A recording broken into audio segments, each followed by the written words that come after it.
शिवसेना उद्धव बाळासाहेब ठाकरे पक्षाचे पक्षप्रमुख उद्धव ठाकरे यांनी माझी उमेदवारी अगोदर जाहीर केली। आज महाविकास आघाडीकडून माझ्या उमेदवारीवर शिक्कामोर्तब झाला। सर्व महाविकास आघाडीचे नेते कार्यकर्ते माझा प्रचार करतील। शिवसेना पक्षप्रमुख उद्धव ठाकरे, राष्ट्रवादीचे नेते शरद पवार यांच्यासहित वरिष्ठ नेत्यांची चांगलीच सभा होणार आहे। येत्या 2 दिवसात महाविकास आघाडीतील घटक पक्षांची भेट घेऊन प्रचारांचं नियोजन केलं जाणार आहे।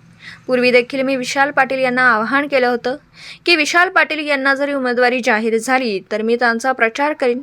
माझी उमेदवारी जाहीर झाली तर तुम्ही माझा प्रचार करा। त्याच पद्धतीने विशाल पाटील यांनी देखील मला विजय करण्यासाठी प्रयत्न करावेत। उमेदवारीची घोषणा माझी मिरजच्या सभेतच झालेली होती। आदरणीय उद्धव साहेबांनी ज्यावेळेस माझ्या उमेदवारीची घोषणा केली होती त्यावेळेपासून माझ्या मनात कुठलीही शंका नव्हती की उमेदवारी हे आपणच असणार आहे।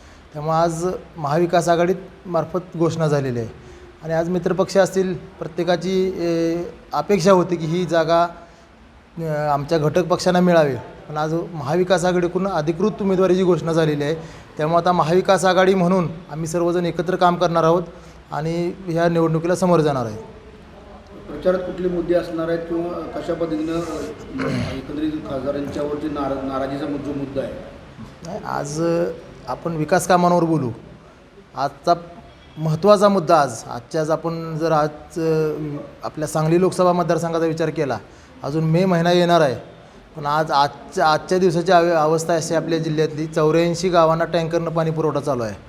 माणसांसाठी प्यायच्या पाण्याचा तुटवडा आलेला आहे। जनावरांना असेल, चारा छावण्या असतील, ह्या खरं दरवर्षी येणारी ही संकट आहेत।